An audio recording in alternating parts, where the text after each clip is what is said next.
आज का दिन नया है और नई उम्मीदों का साथ लेकर आया है। ये वीडियो उनके लिए है जो अपने सपनों को पूरा करना चाहते हैं, लेकिन डर और चिंता उनके कदमों को रोक रहे हैं। बाबा के संदेश को ध्यान में रखते हुए आज हम बात करेंगे कि जीवन में जो तनाव है, जो अवसाद है, उससे कैसे दूर रहा जा सकता है और अपनी सफलता को प्राप्त किया जा सकता है। महाराज जी का बहुत ही सुंदर संदेश छुपा है इस क्रमांक में।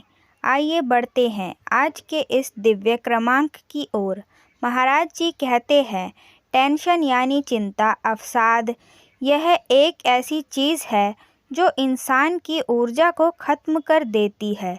जब हम किसी भी परीक्षा या जीवन के लक्ष्य को लेकर चिंता करते हैं तो हमारे दिमाग में डर हावी हो जाता है। लेकिन क्या आपको पता है कि चिंता से परिणाम नहीं बदलते, बल्कि मेहनत आत्मविश्वास से बदलते हैं। चिंता करने का मतलब है अपनी शक्ति को कमज़ोर करना।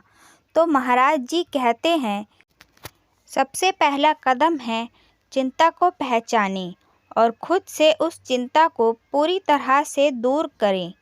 महाराज जी कहते हैं कि तू परीक्षा में ज़रूर उत्तीर्ण होगा। क्या आपको विश्वास है? अगर नहीं तो यह विश्वास कैसे लाया जाए? सबसे बड़ा प्रश्न यहाँ पर आता है। आत्मविश्वास अंदर से आता है। यह तब बढ़ता है जब आप खुद से कहते हैं कि मैं यह काम कर सकता हूँ, मुझे खुद पर भरोसा है। याद रखें, महाराज जी कहते हैं कि हर सफल व्यक्ति ने यही मंत्र अपनाया है कि हर दिन स्वयं से कहे कि मैं यह लक्ष्य ज़रूर पूरा कर सकता हूँ। यह एक छोटी सी आदत है, लेकिन यह आपके अंदर एक ताकत भर देती है। स्वयं को पूरी तरह से तैयार करना, स्वयं पर विश्वास करना और अपनी इच्छा शक्ति को मजबूत करना।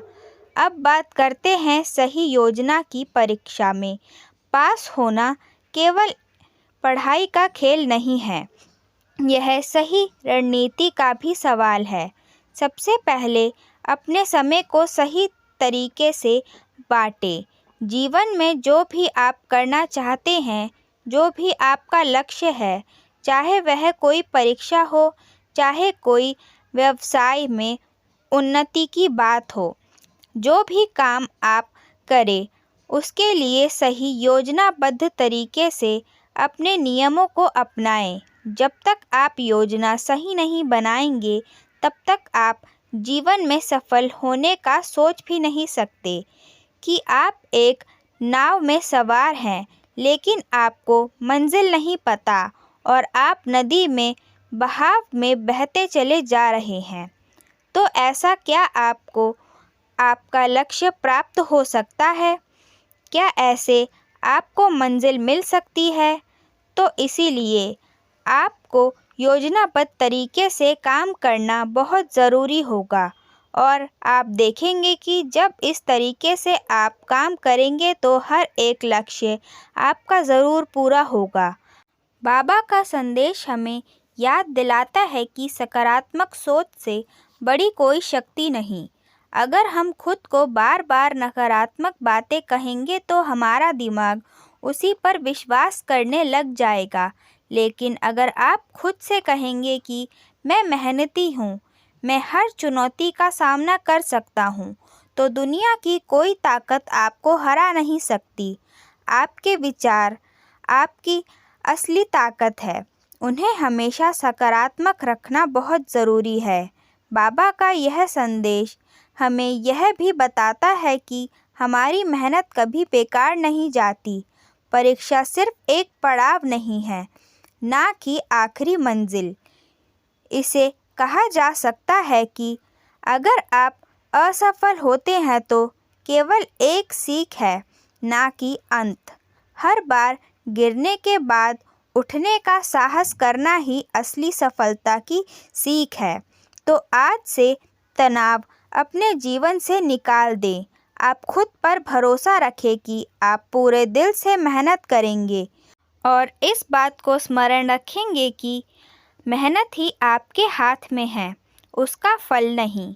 यह वीडियो उन सभी के लिए बहुत ही महत्वपूर्ण है जो अपने भविष्य को लेकर चिंतित है। हमारी मेहनत और विश्वास ही हमें जीत दिलाएगी। तो चलिए इस यात्रा को शुरू करते हैं और बिना किसी तनाव के बाबा का संदेश हमारे साथ है और हमारी जीत ज़रूर होगी, क्योंकि जो व्यक्ति अपने लक्ष्य के लिए लड़ते रहते हैं, जो व्यक्ति अपने लक्ष्य को प्राप्त करने के लिए दिन रात एक कर देते हैं, ऐसे व्यक्ति को पराजित करना बहुत ही मुश्किल काम होता है। और सही मायने में फिर वही बात दोहराना चाहूँगी कि जब आप किसी सफ़र पर निकलते हैं और आपको पता होता है कि मेरी मंजिल कहाँ है, कितनी दूर है और उसके लिए मुझे क्या क्या करना होगा, तो ऐसा व्यक्ति कभी भटक भी नहीं सकता। ऐसा व्यक्ति कभी अनुत्तीर्ण नहीं हो सकता, क्योंकि उसने पहले ही हर काम की योजना बनाई हुई है। इसलिए योजना बनाना बहुत ज़रूरी होता है। जब आप योजनाबद्ध तरीके से काम करते हैं तो आप 100% सफलता का बहुत बड़ा हिस्सा पहले ही पूरा कर चुके होते हैं। तो इसमें असफल होने की कोई बात ही नहीं है। तो ऐसा करने से आप अपने जीवन में वह सर्वस्व प्राप्त कर सकते हैं, सारे सपने सच कर सकते हैं जो आपने देखे हुए हैं। तो इसलिए इस तरीके से आप काम कर। महाराज जी का यह संदेश आप सबके लिए बहुत बहुत कारगर हो, यह हमारी कामना है। अब मिलते हैं अगली वीडियो में। आज के लिए बहुत बहुत धन्यवाद।